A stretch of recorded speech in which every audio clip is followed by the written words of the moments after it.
Hey guys, Prowl 1701 here, and today I'm going to be continuing my series ranking classic Doctor Who from worst to best. This is, of course, part 4 of a 6 videos series. We had 158 stories because there were a couple I haven't seen yet, and there's one that's also on here twice.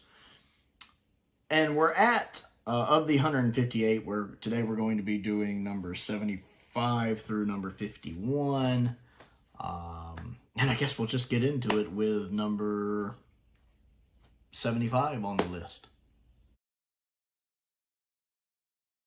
And that is The Green Death. This is a classic story, the one with the maggots. This is one of the ones I have memories of seeing when I was a child. I really like it. It does a lot of political messaging in a nice, subtle, good way. I mean, it's probably not subtle by classic Who standards. It's very subtle by modern day standards. But it's a great, it does a good job of talking about the dangers of pollution, but it also does a good job of warning about the dangers of AI long before the Terminator did it. It has a really good guest cast. It has a really, the main cast are in top form. It has some really rough CSO work in places. I will admit the CSO is a little dodgy. And the scene when they're fighting the adult maggot, the one that's flying around, is pretty rough. But the actual maggots, the effects on them look really good. They really stand out. I mean, the effects for those maggots look better than the maggots that were in the little mini episode for the season 10 box set. The ones in the actual episode done decades ago looks way better. And are utilized well. I enjoy it a lot. It also got one of the best companion departures in it with Joe leaving. And then the last shot, the ending shot. I love John's reaction to her goodbye. The way he plays that so quietly. I mean, he says with 0 words what some modern day doctors couldn't say with 1,000 in that situation. And that's really impressive that he manages to communicate everything he's feeling in that scene just from his body language and the looks on his face. And that's quite a solemn shot with him driving off into the sunset, kind of. It's a heck of a way to end a story. It's a heck of a way to end a season. Just for some reason, The Green Death, while I love it, I've seen it so many times that it just kind of falls here. There's just so many other stories I like better that I would rather go back to.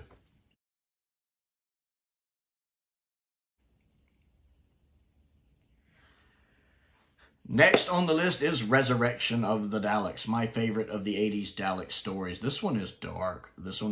Lots of people dying. I don't have, my memory of it's a little, a little rough because I haven't watched it in a while. I don't own Resurrection of the Daleks. And honestly, I don't plan on rewatching it until it gets some updated effects. The season 21 box set really needs to give updated effects to Resurrection of the Daleks. It needs updated effects very badly. If there's only one more story I can get updated effects for in classic Doctor Who, I will pick this even over Invasion of the Dinosaurs. Because Invasion of the Dinosaur effects don't really bother me, to be honest. I'm fine with them. Whereas, I want Invasion of the Dinosaurs to get updated effects, but I'm actually fine with the original effects. Resurrection of the Daleks is the story. It needs the updated effects. I love the actual story. But it's frustrating when people are firing, but nothing's happening. Prowl's not getting his laser blast. And where's my laser blast? I hear things shooting, but the actual story is gripping it. I mean, I think it famously has a higher count than the Terminator. I actually enjoy that. I enjoy Davros coming back, learning about regeneration. I love the showdown between the Doctor and Davros at the end when he's like, I'm here as your executioner. I like that we kind of see the beginnings of the Dalek Civil War here. I enjoyed this story, but if it got updated effects, it would definitely be higher. And next on the list is Shada. I think on the original list, Shada was considerably higher. My biggest problem with Shada is I have seen it too many times over the years. Like, ever since... Well, we got it here in the States in 2018. That's right around when I started importing. We actually got the US release here in 2018. I've seen it so many times since then that I'm a little shotted out. I'm a little burned out on Shada, and that's why it falls here. The animation is good. I like it. The Tom's face doesn't look quite right to me in the animation, but it's a minor nitpick. I think the animation is really good. The voice work is really good.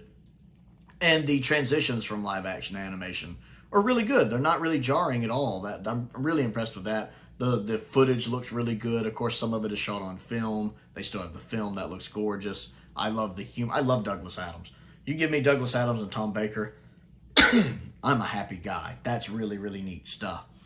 I think, as much as I love it, and I do love it, I think just having seen it so many times in the past 5 years has just worn me out on it.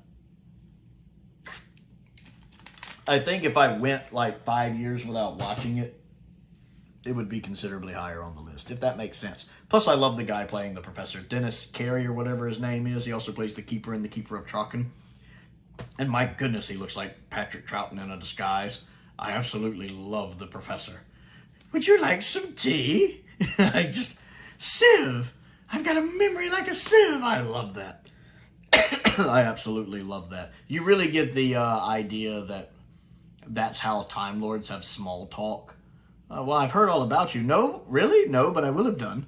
Like, to me, that's just Time Lord, people who have a different concept of time than we do, having small talk, or, for tea. And so I completely get the stuff going on in that scene. Plus, the guy playing Skyra is really good. I really like him as an actor. He's really, really good. Next on the list is the Armageddon Factor. This is another good one. I do enjoy the Armageddon Factor a lot. I think it's an underrated story. I don't think it's necessarily the greatest Doctor Who story ever, but I enjoy it. The guy playing the Shadow does ham it up a little bit. And the guy who's kind of the second in command of the base, who always holds his gun like this, is a little campy, but I like him. He just has this weird way of holding his gun. I don't quite know what that is. It's funny and I like it. It makes him a bit endearing. I like him. The guy playing the kind of general... cannot stop coughing. I got a haircut right before, and I feel like all the little loose hairs are making me cough. The guy playing the Admiral who's being controlled by the Thing, the actor playing him sells it. I really like him a lot. Of course, Lala's doing a good job as Lady Astra. There's not, to me, a lot to that part, to be honest, but she's doing fine with what she has. And then her love interest, he's fine. Again, kind of a two-dimensional character, but fine. I enjoy the set designs in it, and I really like the story.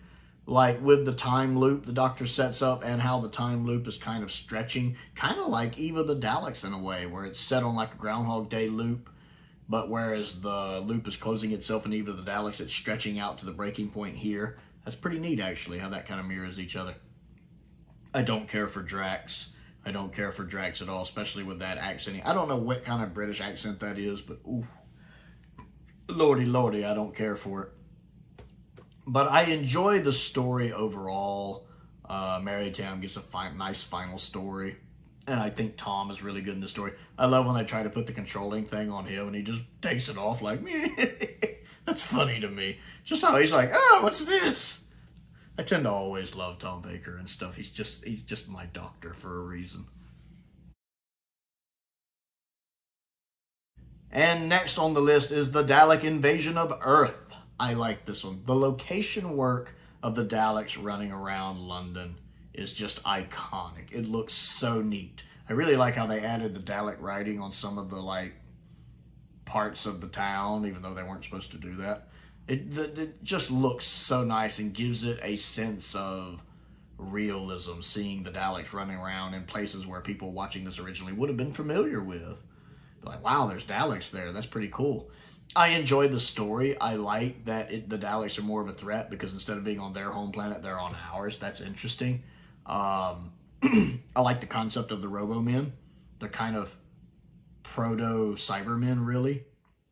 I like the humanity of the Robo-Men, how they used to be people. I talked before about there's a scene where one of the Robo-Men gets knocked out, and you can tell if you look, he's got a wedding ring on, because as he's on the ground, you can see the wedding ring on his finger, which tells you, it's such a subtle thing, but it reminds you this used to be a person. He had a life. He had, a wife and probably children. To have all of that stripped away from him, like the Cybermen do, like the Borg do. And then, of course, we see that again with the one guy trying to find his brother. That's the more obvious version of that. The set designs look pretty good. The story does drag a little at 6 parts. And I honestly think the DVD looks better than the Blu-ray restoration. Personally, the Blu-ray restoration has these weird scan lines going on, like I'm watching it on a CRT screen. I don't know why they added that. I actually think the DVD version looks better. And of course, Hartnell gets some really good lines.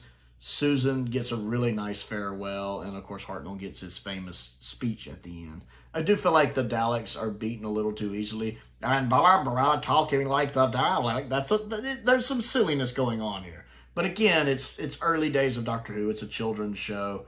No one knew that Doctor Who was still going to be under this kind of scrutiny 60 years later.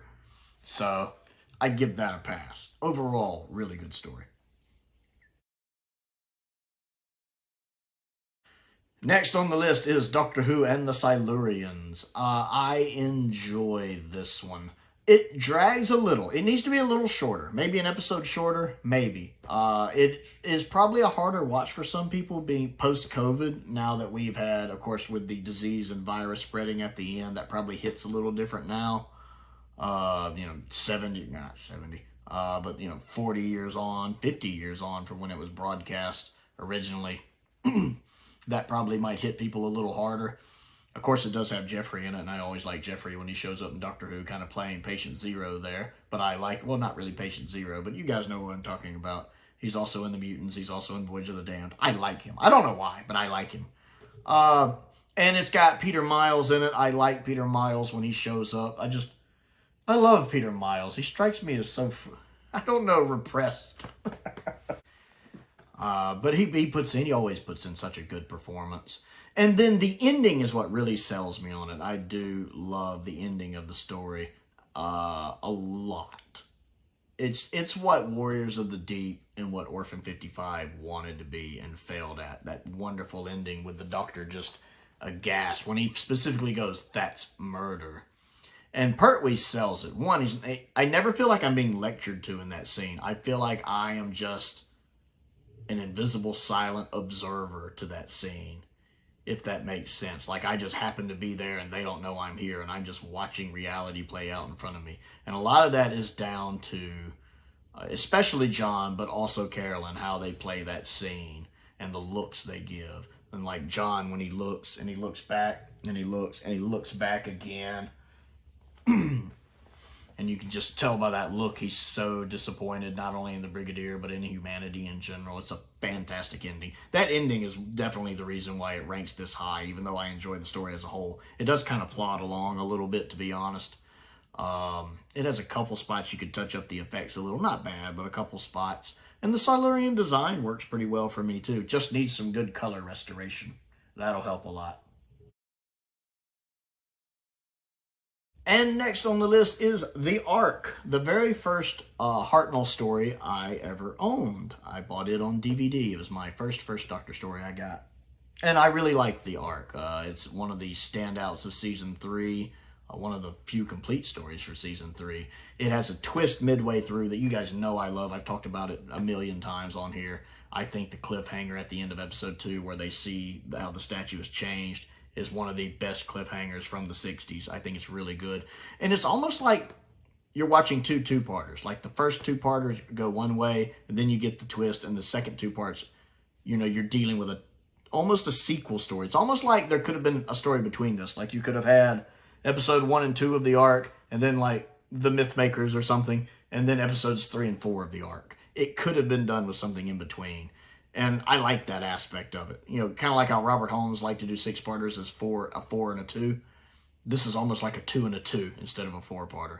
And I love it. And the fact that I believe it's Dodo having a cold almost causes the problems to be so problematic here. Kind of like War of the Worlds, how it's our bacteria that eventually stopped the Martians. I find that interesting as well.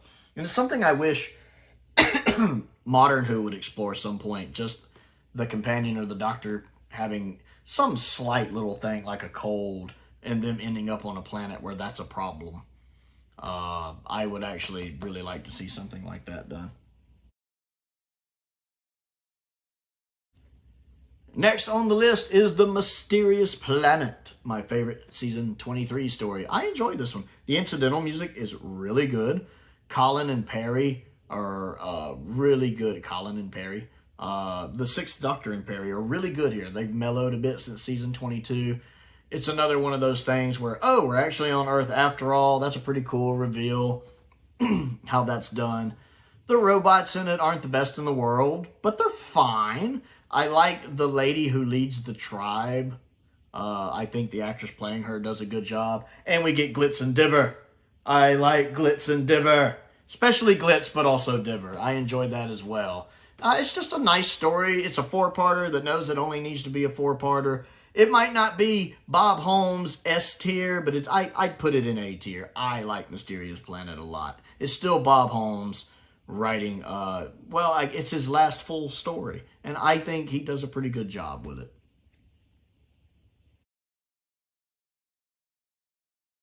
Next on the list is Terror of the Autons. I love the updated effects for this. I love the fact that they went with the less is more approach to the updated effects here, and most of the updated effects are really just CSO cleanup, getting rid of fringing, making the backgrounds look better.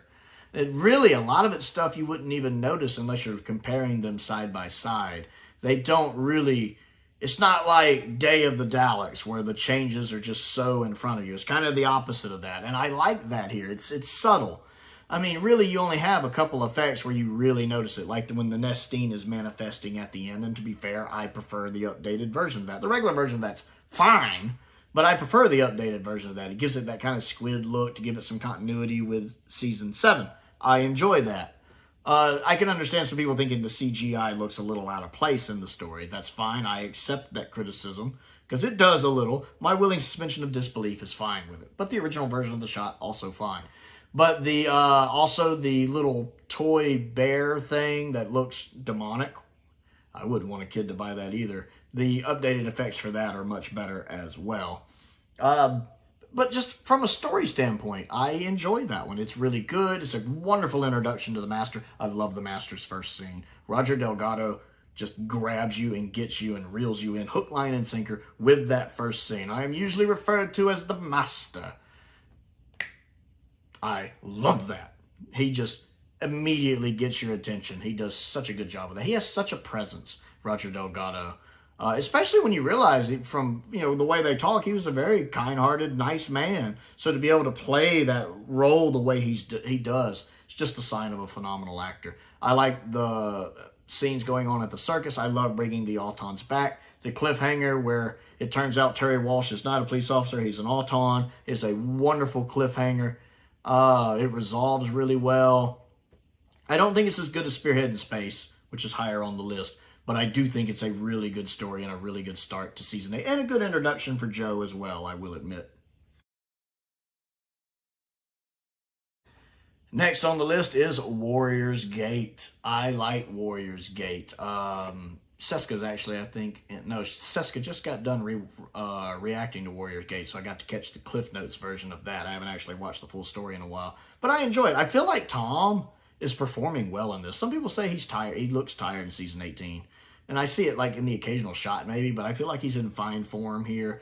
I love how this story is executed, the visual design of this story, because Warrior's Gate really is one of those stories that's going to look very different depending on what decade it's made in and the technology available. I feel like they utilized 1981 technology really well here. I guess technically 1980 technology really well here. And I think it comes across very effective on the screen. I love the novelization as well. The newest novelization that came out is a good read too. I like the design of the Fowls, the Thralls. I like their design. The actors playing them are doing a good job. Lala Ward's putting in a good performance. Adric is fine in this one. The guest cast, the people on the ship rather, the crew on the ship are a little two-dimensional, but they're fine. I mean, I think they're supposed to be a little two-dimensional, to be honest. I do like the fact that the book goes a little more in depth with them, like how they got trapped there in the first place. That's pretty cool.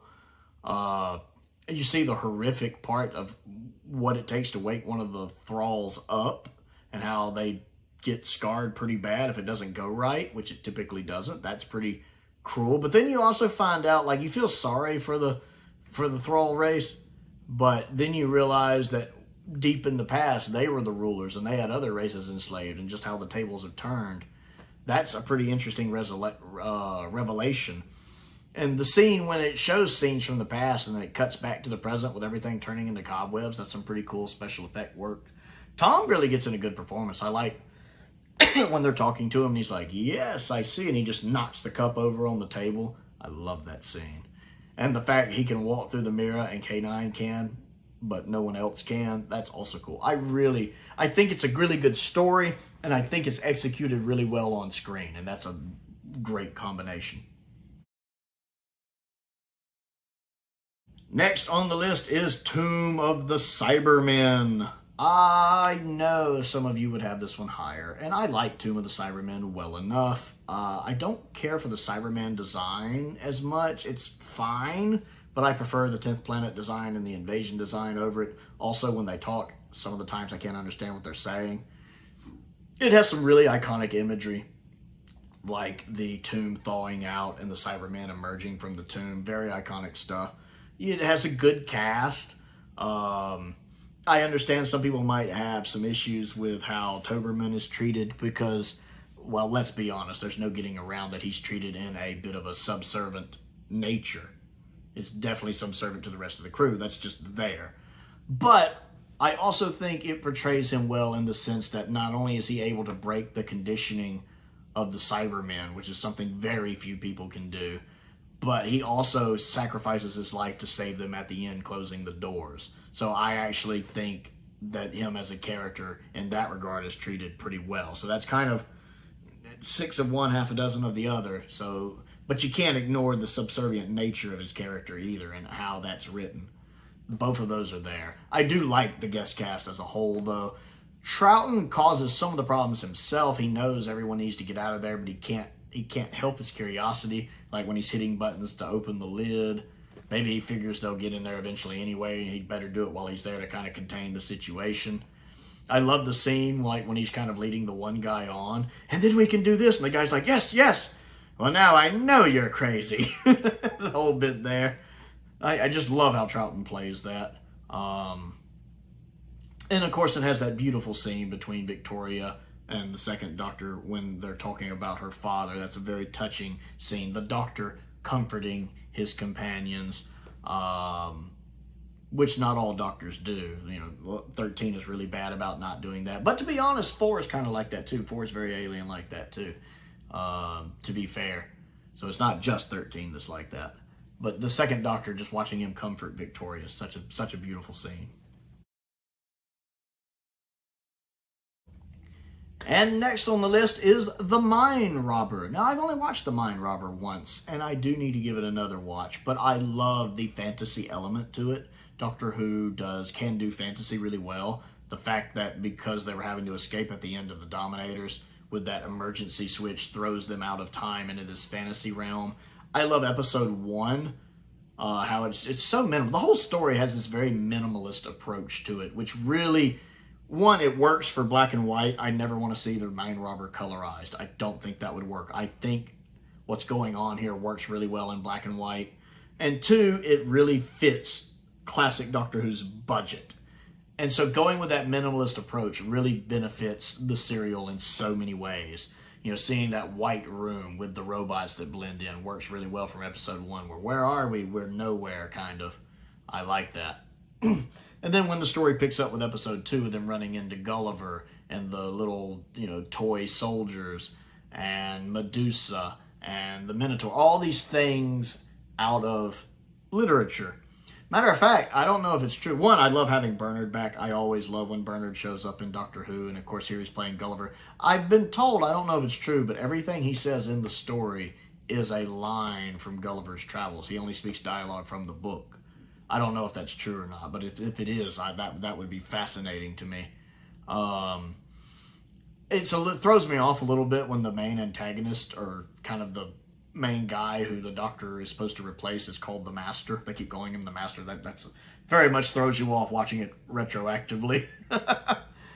And the ending's a little clunky to me. I don't even remember it completely. I just remember it being a little disappointing from the rest of the story. That's why it doesn't rank higher. But I still enjoyed it, and I still thought it was a good story, and I would love to see Doctor Who do more stuff like that, honestly. And next on the list, and we had to get here at some point, is the daemons. Look, the daemons is higher on this list than some of you probably thought I would have it. You know, I like the daemons. The daemons is really good. I still find it overrated. I don't think the daemons is Pertwee's best story. I don't even think like it's his top 5. Whereas I know a lot of people rank it as his best story. It seems, to be honest, it seems to come down to between the daemons and Inferno usually with people. Including John Pertwee. I know he really liked the daemons. That was his favorite story. I get it. I enjoy the story. I love the location work. I like the girl playing the kind of good witch. I like the guest cast, actually, for the most part. I like the Master being in it. The Master as a priest, I love that because, of course, the Master is not a good person, so him disguised as a priest. For some reason, I like things like that. Kind of like the T-1000 being a cop in Terminator 2. Or Barricade being a police car in the Transformers movie. I like things like that. I really liked the Professor, because I didn't care much for the reporter, but my understanding from people who told me is it's intentional. He's supposed to be annoying, and I love that Professor guy wasn't having it from him at all. I loved that. I was very upset when the Professor died, because I liked him a lot. I was sitting there like, give me more of the Professor! No, he can't go yet! It loses me a little bit with the Bach statue that's running around, which is obviously a guy in a uniform. Yeah, I just never really got into Bach. Again, the scene when they blow him up and he like reforms, that's a pretty cool effect. I mean, it's not a difficult effect, but it's a pretty cool effect. But I never just got into him as a character. And then the reveal of an Azul or Azrael or whatever his name is at the end, which is just looks like an out-of-shape guy who needs to do a little exercise with a mask on. Nothing against Stephen Thorne, but he's not physically intimidating at all. And then it's very obviously Stephen Thorne. Again, this is the same thing I mentioned when I was talking about The Hand of Fear. It's very obviously Stephen Thorne's voice, and I identify that voice so much with Omega that when he starts talking, it pulls me out of the story, because I'm like, oh, that's Omega. But it's not Omega. It's the same guy who plays Omega. That's all I can hear, so it kind of pulls me out of the story that the big bad just isn't realized as well as I would like. And then the fact he's defeated so easily with Joe trying to sacrifice herself to save the Doctor, you know. No, you can't. I mean, she's not purposely trying to sacrifice herself, but just being selfless the way she is because she cares so much about the Doctor, throwing herself in the way. And the basically, we defeated him with love, Alfie, ending. And that being the thing that this powerful godlike demon couldn't comprehend, and it defeats him. It's so silly. It's the same ending as Closing Time. You can't tell me you like the daemons and tell me you dislike Closing Time. It's the same ending. And the worst part about Closing Time is that ending. It's the same thing. Although the church blowing up, that looks real. That's a pretty convincing. I can see why they got letters about that, especially on an old school TV. I can see why they got letters about that. So it would rank higher if the ending was better. But I love the fact Unit gets a lot to do. Yates gets stuff to do. He has that really interesting fight, and I love that Benton gets stuff to do because I love Benton. Benton's awesome. Everybody likes Benton. Benton's amazing. So I love the fact Benton gets a lot to do in this, especially the scene when John's tied up and he's pretending like he's using his powers to break stuff. It's really just John shooting it. I love that. It's a cool scene. We really get the whole Unit family in there, and of course we get the Doctor saying his reverse the polarity line, which I love. It is kind of the most Pertwee story, possibly, to ever Pertwee. When you think of a Pertwee story and all of the ingredients to make up a Pertwee story, the Daemons is definitely one of those you're thinking of. Season 8 is definitely the one you're thinking of. So it's good, just overrated with an ending that's a little disappointing.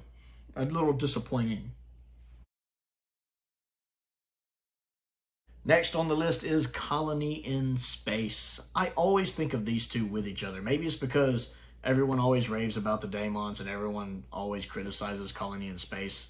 And this makes me twitch an eyebrow because I like Colony in Space better. I always tend to think of them hand in hand. I enjoy Colony in Space. I like the setup. I think for the most part it fills out its 6 parts well. I think it's cast really well, except for the second in command of the miners, because I know that was originally supposed to be cast as a woman, but they said no to it because they didn't think a woman could be sadistic enough. They should have asked me. I can easily believe it. I'm always a little disappointed. The guy they have doing it's fine, but I'm always a little disappointed. Always a little disappointed they didn't cast a woman in that role. I think that would have been great. But the rest of the cast is good. I always like the guy playing Ash, who's also in the Aztecs, and the guy playing the head miner is really good. And I like the fact it almost makes you think the Master's not going to be in it, and then he shows up like halfway through because he's the adjudicator, because of course he is. And that look on his face when he sees the Doctor and Joe, and he's just like, Jesus, they're everywhere.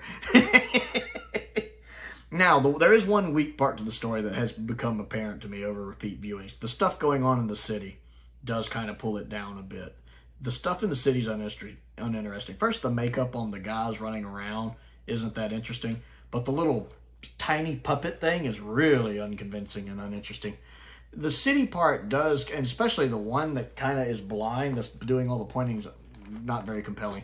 The city stuff is mostly uninteresting, although I do love the dialogue when the Master offers the Doctor to rule the universe with him, and the Doctor gives that speech about, I don't want to rule the universe, I just want to see it. I love that scene. First off, the Master offering the Doctor half the universe, when you think about it, that's really the only way, because they used to be friends. The Master is almost reaching out an olive branch to his old friend in the only way he kind of can. But of course, the Doctor's not going to have it because the Doctor doesn't think like that. It's a great scene between the two of them. I don't mind the city stuff being in just for that scene, but the rest of it does kind of drag the story down. I do like the location work too, even though it's kind of in a quarry. Well, it's not really in a quarry, is it? But it's just in that kind of deserted area. Even though a lot of it takes place there, I still like the location work. It's a good story that's better than its reputation, even if it has a couple points holding it back. Also, the TARDIS appearing and disappearing, not being right, drives me crazy. I just headcanon that as the Time Lord's moving it, so it moves differently. Next on the list is the Web of Fear. I find this one a little overrated, like I do a lot of Season 5. It's good. It has atmosphere. It's got a nice tone. I wish it was complete. I really hope they find Episode 3 one day. I love the set design of the tunnels, the sewer tunnels or subway tunnels or whatever they're supposed to be. They look great. I understand why people thought they'd really filmed in there without permission. Those look really good. The story is great, and the way it builds tension and atmosphere and trying to figure out what's going on. I love that it's basically a sequel to The Abominable Snowmen. I love having Jack back as the professor again. I love meeting his daughter. I like Troughton putting in a good performance, and of course the companions putting in a good performance. I like just the great intelligence in general. I really like the guy who plays Staff a lot in it, the sergeant. I really like the actor playing him. He's really, really good in this. And one of the captains in it, I think he does get killed at one point, but I really liked him a lot. Is it Rex in this one? It might be Rex. I forget, but I liked him. I hated he died. I feel bad for the Brigadier when all of his men get killed in that one scene, especially the one guy who gets grabbed when they're up top. I feel really bad for the Brigadier. It's got to hit him hard. But I do like the fact that the Brigadier is so trusting of the Doctor, just so easily. I like the fact that his gut instinct tells him to trust the Doctor. I like the fact that the second Doctor and the Brigadier get on better than the third Doctor and the Brigadier. I don't know why, but I always love that. It's one of the reasons I'm so happy 2 and the Brig get paired together in the 5 Doctors. I like seeing them together. It's a really, really good story. It's just a little overrated, although if they ever find Episode 3 and I can watch them all straight, I might like it better if I can watch them all straight through, because the animation for that Episode 3 is terrible. I prefer watching the recon.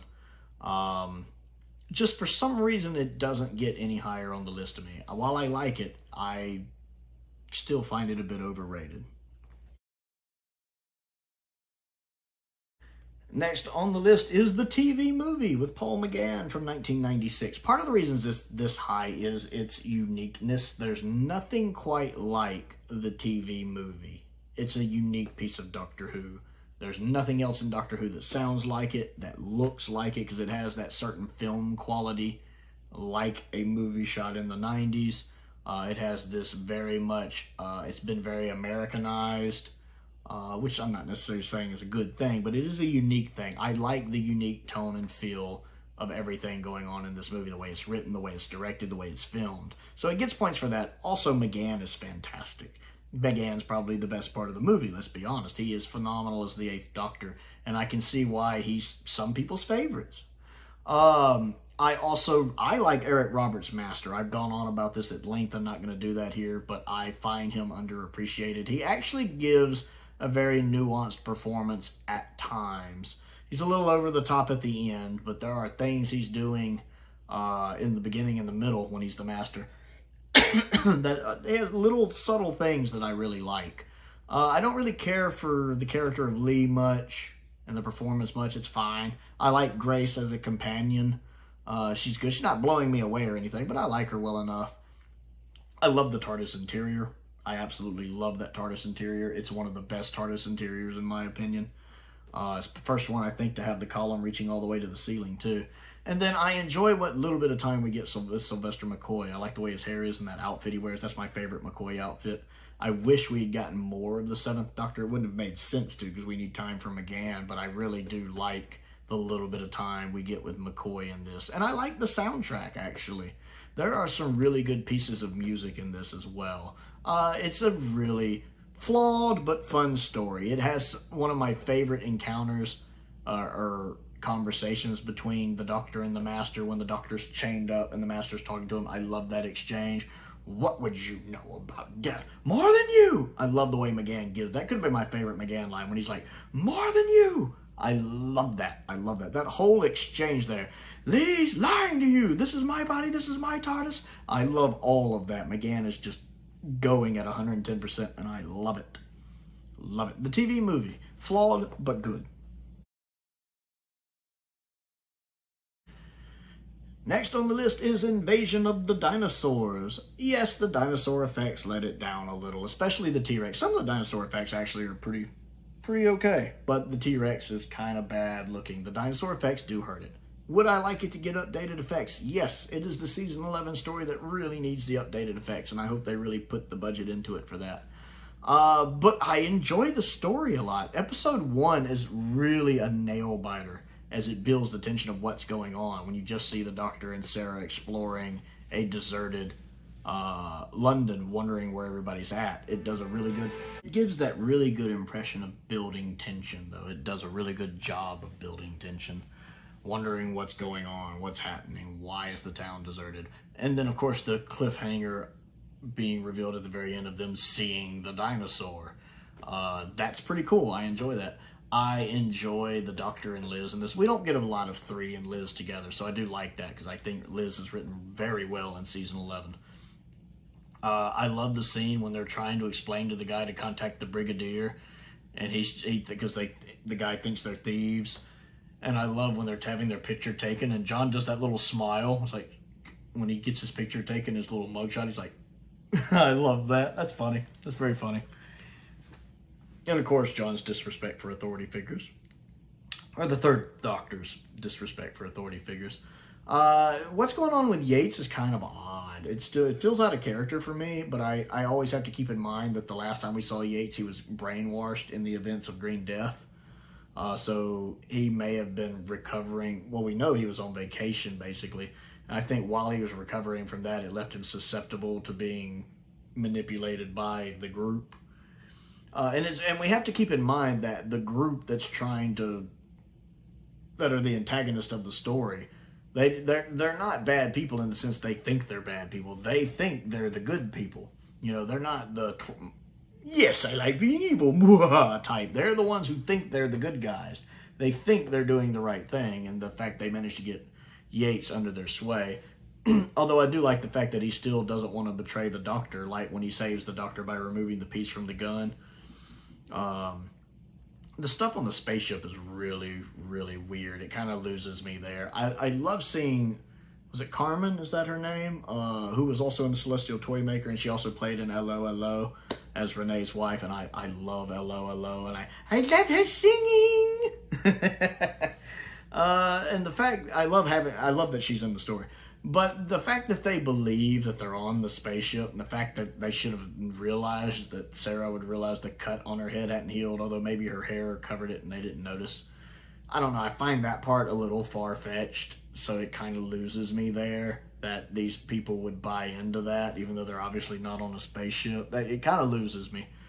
I love having Peter Miles in it, though, of course. As I mentioned before, I really like Peter Miles. I love when he shows up in Doctor Who.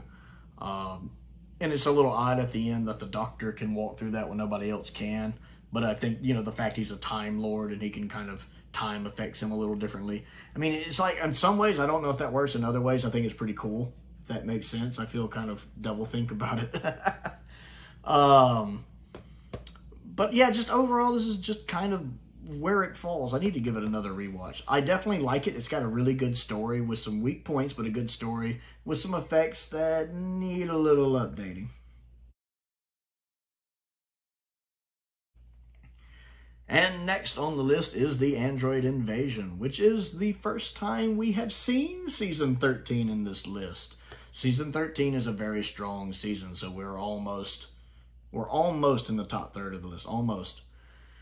And before we even hit a Season 13 story. The Android Invasion is the weakest story of Season 13 to me, but Season 13 is also arguably the strongest season the show has ever done, objectively, and one of my two favorite seasons. Season 12 is probably my favorite, 13 is probably my second favorite.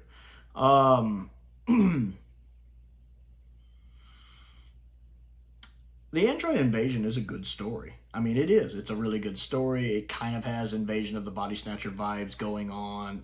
Of course, it sets up a mystery of what's going on. Once again, you have a town where at first there's nobody, and then there's people, but they're acting funny, constantly trying to figure out what's going on. Then we have the fake Sarah, the Doctor realizing it's the fake Sarah. I love that bit about that's not real trees, that's not the real forest, and you're not the real Sarah. I love that whole bit.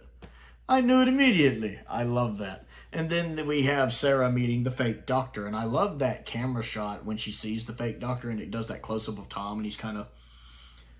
the look on Tom's face, combined with what the cameraman is doing with the camera, really gives the fake Doctor this kind of malice to him, almost, even though he's smiling. It looks dangerous. That's a really good shot.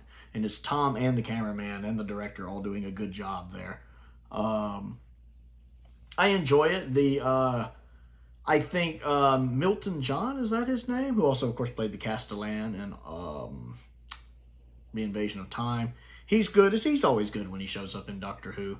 The bit with the eye patch is a little weird, I'm going to be honest. That doesn't make a lot of sense to me. I don't understand why you have him in the eye patch. You know, at some point he's going to want to take it off. That's a little naft. And the actual creatures that are responsible for everything, their design doesn't wow me. It's fine, but it doesn't wow me. The plan is interesting. It's an interesting plan, I got to admit. Kind of an analog version of Extremis, actually, where Extremis is kind of the digital version. It does have one big hole-shaped elephant in the... Well, it has one big elephant in the room, and that's the Brigadier's not in it, sadly. I guess Nicholas Courtney just wasn't available, I believe. And it does suffer a little bit from not having the Brigadier in it. But it is great to see Benton again, although I don't like the last time we see actual Benton. He's knocked out. I wish we got a little bit of him there at the end. And it's nice to have Harry back. It's got a lot of really good scenes. I love when Milton ambushes Tom, and Tom's got the newspaper, and Milton's holding him at gunpoint, and Tom's just holding the newspaper up, talking to him through the newspaper. It's such a Fourth Doctor thing to do. It's such a Tom Baker thing to do. Like, seriously, if Tom Baker improvised that, I wouldn't be surprised, and I'd love every second of it. It's just perfect. That whole scene is great. And then, of course, the Doctor diving out the window. There's a lot of really good, just key moments in this story, and the location work looks so good. I mean, while I call it the weakest of Season 13, it's just because Season 13 is so good. It's like trying to pick my least favorite type of cheesecake. I love cheesecake. Cheesecake is my favorite dessert. I love cheesecake. You know, so if I have 5 or 6 slices of cheesecake, and it's like, you know, French vanilla, New York chocolate, strawberry, cherry, raspberry, or turtle cheesecake, you know, having to pick which one's my least favorite. You know, turtle cheesecake might be my least favorite, but I still love turtle cheesecake. That's kind of the situation here. the android invasion might be the turtle cheesecake. I still love turtle cheesecake, so I still love the android invasion. It's a great story. It's just the weakest of what is arguably the best season the show has ever done. Next on the list is The Brain of Morbius, back with season 13. Brain of Morbius is an interesting one because this is one I have memories of from when I was little. I don't know how much of it I saw, but it clicks with me. I remember the first time when I got it on DVD and I watched it, I'm like, I know this story. I've seen these bits. I recognize the creature. I recognize the mind-bending scene between them. I have seen at least part of this story before because there's something in my memory. There's a little spot there. It's tickling. So I know I've seen it at some point. It wasn't sticking as fresh as my mind as other stories I saw when I was little, but I know I'd seen at least part of it. I enjoy it. It's a great take on Frankenstein. Of course, the guy playing Dr. Solon or whatever his name is, I always like when he shows up in Doctor Who. I think he's also in the second Cushing movie. I always like when he shows up. He's perfect in this. The set design looks really good. Tom and Elizabeth are putting in some good performances. I don't really care for when Sarah Jane goes blind. It just kind of happens and then it's over. That doesn't do much for me. The guy playing the assistant with the hook, kind of the Igor type. The Sisterhood of Karn. I mean, the actresses who are in there are fine, especially the older one. Doesn't really do much for me either, but it still has a nice atmosphere to it. Not as much as some of the other stories with really good atmosphere, but it still has a nice atmosphere to it. Again, the fact it's taking place what mostly looks like at night lends to it. I do love the mind-bending scene as well, and I love watching, to be fair, the realization of Morbius in the creature outfit is a little silly. Not the worst of classic Doctor Who. It's obviously a guy in a suit, but it's, especially with that helmet, it's hard to take it seriously, honestly. And then the Morbius falling off the cliff at the end is a cool finale for Morbius, I guess, although I'd love to see him come back if done right. Yeah, it just kind of falls here. I don't like it quite as much as I used to, because just a few years ago this would have been higher on the list, but I don't go back and rewatch this one much like I do the stories we're going to be talking about forward. I like this one, I just don't go back to it a lot. And next on the list is Revenge of the Cybermen, another one of the most underrated stories in classic Doctor Who. I love Revenge of the Cybermen. It takes a minute to get going, to be fair, in episode 1 especially. But it's nice that it kind of brings back the Cybermat spreading a virus, kind of like we saw in the moon base. I mean, it's done in different ways and for different purposes, but it's kind of neat to see that coming back, especially the veins over the body like in the moon base. That's a nice callback. The biggest problem with Revenge of the Cybermen is the planet-sized plot hole when the Vogons are being just waxed by the Cybermen. We're being destroyed by the Cybermen. If only we had a weapon to hurt them with. And they're literally the place that has the weapon to hurt them with. The whole reason the Cybermen are there is because that's a planet of gold, which, as this story establishes, is their weakness. And yes, that's a dumb idea for them to be weak to gold. So like I said, there's a couple plot problems there for sure. But I enjoy the story overall. I like the one guy who's playing the double agent and triple agent. He's also in the first episode of Blake 7. I like him a lot. I love when he shows up in Doctor Who. Tom Baker is great in this story. Harry Sullivan is an imbecile! I love that he's not taking any crap from the Cybermen either. You're just a bunch of tin soldiers skulking about in an old tin can. I love the way he does, all of that. And when he's threatening him with the bomb, I love the way Tom reacts to the Cybermen in this story. I wish we'd had another Cybermen story with Tom in it. I really do. The location work looks really good. I mean, think about it. They could have had to have gone the underworld route here. I mean, if the technology had been available then, which it wasn't. But imagine what it'd look like if they'd had to go underworld with the caves. But instead, unlike underworld, they actually had real caves. They actually had a little bit of money left at the end of the season, which is probably the only time that ever happened in Classic Who. And they were able to do that location work at the caves. And that location work in the caves looks really good. The set design looks really good. It's a great reuse of Nerva Beacon from the Ark in Space, and how that ties in with the story is really well done. I tend to like the guest cast a lot. The kind of older guy that's in charge at the Minerva base. The younger guy that sacrifices himself, taking some of them out, they're doing good. The people playing the Vogons are really done well. I like the Vogon makeup, too, on them. And I love the B-plot with them, with the little political struggle going on there with the one guy kind of trying to take control. I actually feel like that's a really fleshed out B-plot that even Earthshock didn't do very well. I like the fact there's multiple things going on here. It's an underrated story. It has its problems. You know, we're on a planet of gold, the one weakness for the Cybermen. What should we use to fight them?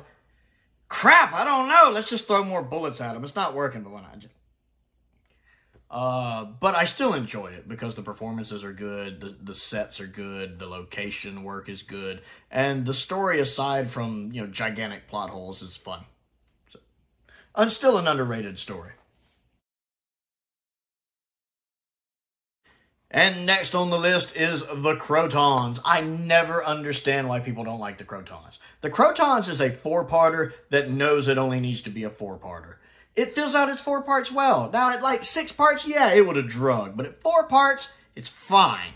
I like the set design. I like the guest cast. I like the actual story.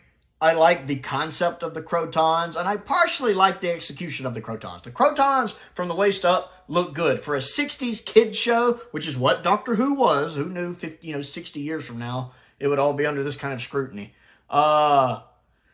And that we'd be getting these cool box sets. But from like here up, they look good with the little spinning heads, the diamond heads, the claws. They look fine. Yeah, from the waist down, they're naffed. The little skirts and them having to hobble around. Yeah, those are bad. Those are bad. But is that the only reason to dislike the story? Is from the waist down they look bad? That's silly. That's silly. I enjoy the story. I love the scene when the Croton thinks it's destroyed the TARDIS and it just rematerializes up there. And he goes, well, why would you have to materialize way up there out of reach, stupid machine? You can tell the captain's at the not at the helm, can't you? I love the way Troughton does that. The bit when they're being interrogated, it's like I can't decide if I like that scene or not. Like, I kind of like the idea of it, but I think it goes on a little too long, maybe. The idea of the story of the Crotons wiping out the smartest people that could be a threat to them. Clever plan. I like it. The way the Crotons assemble and disassemble. I like that. I like the idea of the Crotons as an enemy. I'd love to see the Crotons come back with a much more redesigned look. I mean, they're based on minerals and rocks and stuff. There's so much you could do with that. I'd love to see like a darker, evil horror style of the Crotons come back. That could be really cool. And then we get that wonderful scene with the Doctor and Zoe. My favorite scene with the Doctor and Zoe. When he's trying to use the machine and she's over, he's like, what's this do? Wait, no, I know. Go over. Wait, come back. What about this? No, never mind. I know. And she's still over there going, press the button. I love that scene. It's so endearing to me. I don't understand why people don't like the Crotons. No one's ever been able to successfully explain to me why they don't like the Crotons. What's wrong with it? I mean, I find the story interesting. Is it the greatest story ever? No. Is it S-tier Bob Holmes? No. But I think it's C-tier at least. I don't think it's bad. I think it's fine. I think it's average. I think it's in 55th place. And it has those touching moments I really like in it. Maybe B-tier. I do have a strong love for the Crotons. I think the story is probably C-tier, but my affinity for it makes it a B-tier, which is probably why it ranks so high. And next on the list is the Ambassadors of Death. This one is probably much higher than people thought I would have it, and it's much higher than it would have been before my last rewatch.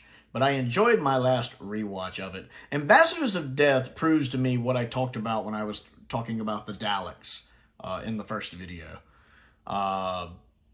Some Doctor Who stories from Classic Who you can watch in one sitting, and they're good and they're enjoyable.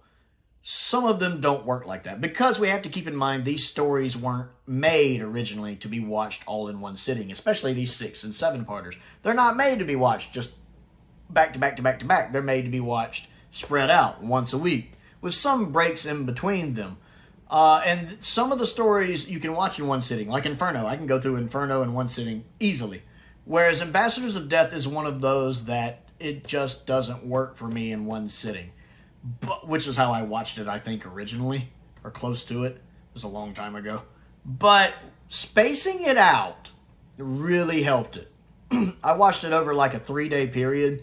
And even when I watched like 4 or 5 episodes in one day, there were spaces between them as I did reviews and did other stuff. I took breaks, and it really made me enjoy this story more. Also, really having a better understanding of just the tone of season 7 as a whole, and how that tone is different from the rest of the Pertwee era, because it very much is. Season 7 is very different than any other Pertwee season, because the other Pertwee seasons are more family friendly, more for kids and adults, whereas season 7 is pretty dark. It's much more adult. It could be the most adult season of Doctor Who ever made, it in 13. But I'd say if I ever had to pick the most adult season of Doctor Who ever, it's probably season 7. It deals with some very adult themes. It is shot in a very adult way with some very adult dialogue. And Ambassadors of Death grapples with some of that as well. It has this very grown manner in which I feel like the camera work is done. I like the story. Do I still think it's a tad long? Yes. Do I really think it needs to be shortened to 4 parts anymore? No. Maybe 5 or 6 parts. It does still drag a little bit. It's still a little too long. But I like it. Liz, to me, I remember now, gets more to do. I love the scene when she's trying to escape. That's pretty cool. And then her defiance at trying to get out of there and trying to get the other scientists to help her. I like the guest cast a lot. I like that, especially early on, some of the bad guys don't really think of themselves as the bad guys. They think they're doing the right thing. Again, I like more three-dimensional villains like this, much like in Invasion of the Dinosaurs, where the antagonist of the story, at least most of them, and especially early on, think of themselves kind of as the good guys, that they're having to do some bad things for good reasons. Like the guy with the mustache, who's the general or whatever. The fact he's going out of his way to try not to hurt any of the unit people. It's really just that one guy they have working for him who's a total asshat. He's a problem. And he kind of brings everything down from there. Although the guy playing him does a good job. I like the fact that the aliens are friendly. It's not the aliens that are the villain. It's some of humanity that are the bad guys and aren't good people. Even though, again, some of them have good intentions, they are still the antagonists of the story. Whereas the aliens are benign and friendly and just want to get their ambassadors back. I like the model work. I mean, it could use some updated effects to be fair, but I'd rather them focus on the color restoration, because while episode 1 looks good, as they do have the original master for it, the other episodes look rough. They're a hard watch.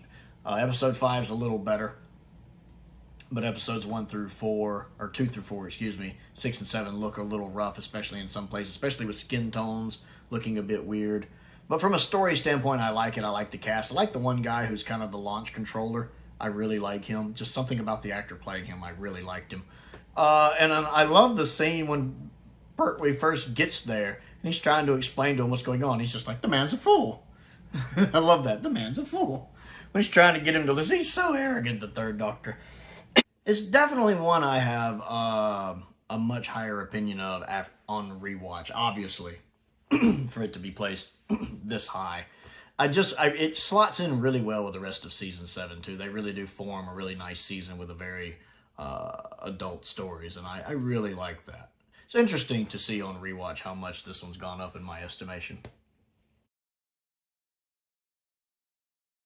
Next on the list is Earthshock. Epic. That's the best way to describe Earthshock. It has this very epic feel to it, despite being done on a classic Who budget. It does a good job of giving you the sense of more. Like, I truly believe there are that many Cybermen, like thousands of Cybermen hiding on the ship just waiting to be woken up. The early scenes in episode 1 in the caves is really nice. I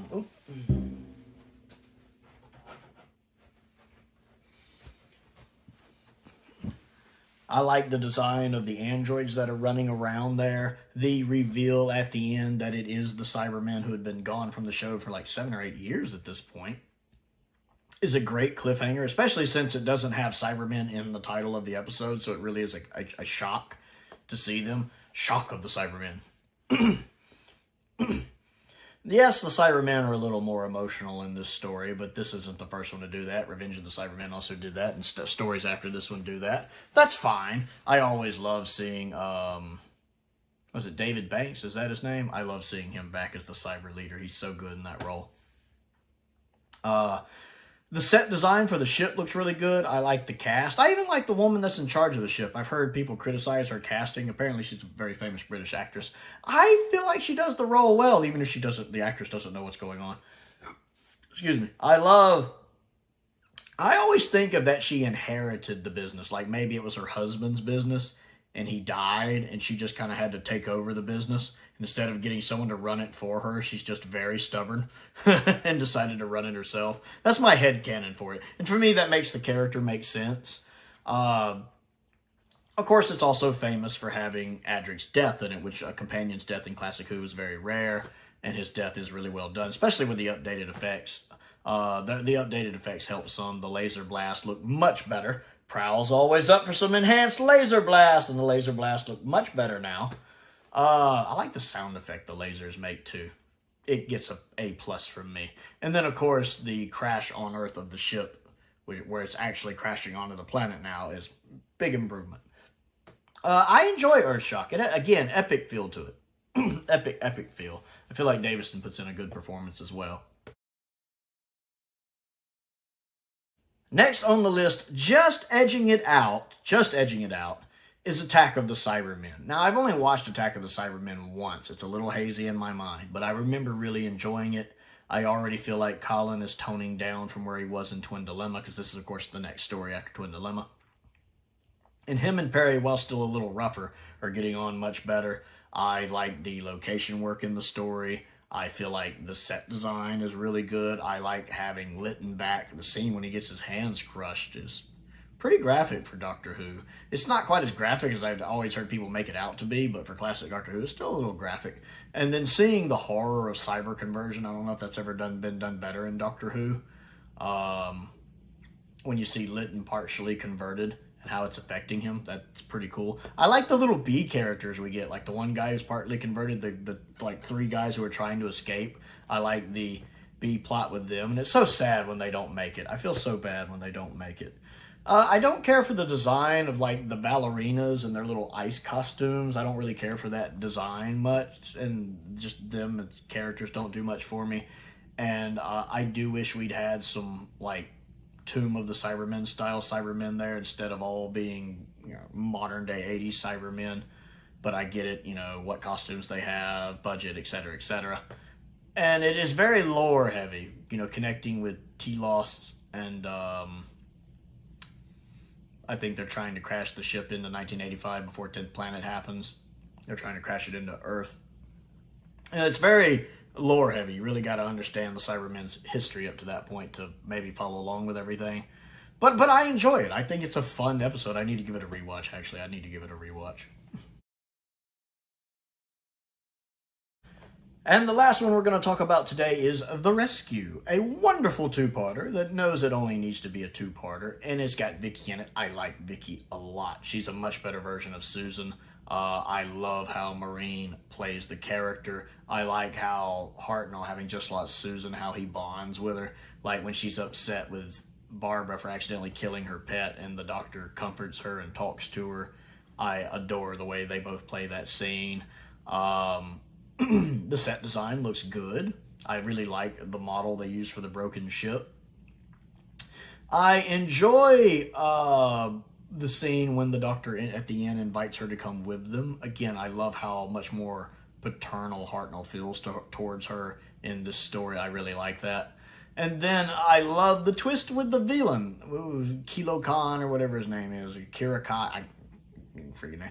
But you know, when I first saw him, of course, you know, it's very obviously a man in a suit. It's classic Doctor Who. You accept that. It's a guy in a suit. So when you actually find out who the villain is, I was like, that's clever. That's clever. I love the way they did that. I absolutely love that. I didn't think they would actually do that, but I love it. You know what I'm talking about if you've seen it. And I love how the doctor already realizes it and confronts him. But you might as well take that silly thing off. I absolutely love that. And then, of course, the final little confrontation between them. I love how Hartnell is playing the first Doctor in this story. And everyone's doing good. I think Ian's great. Barbara's great. It's a great, great two-parter. Season 2 is such a strong season, honestly.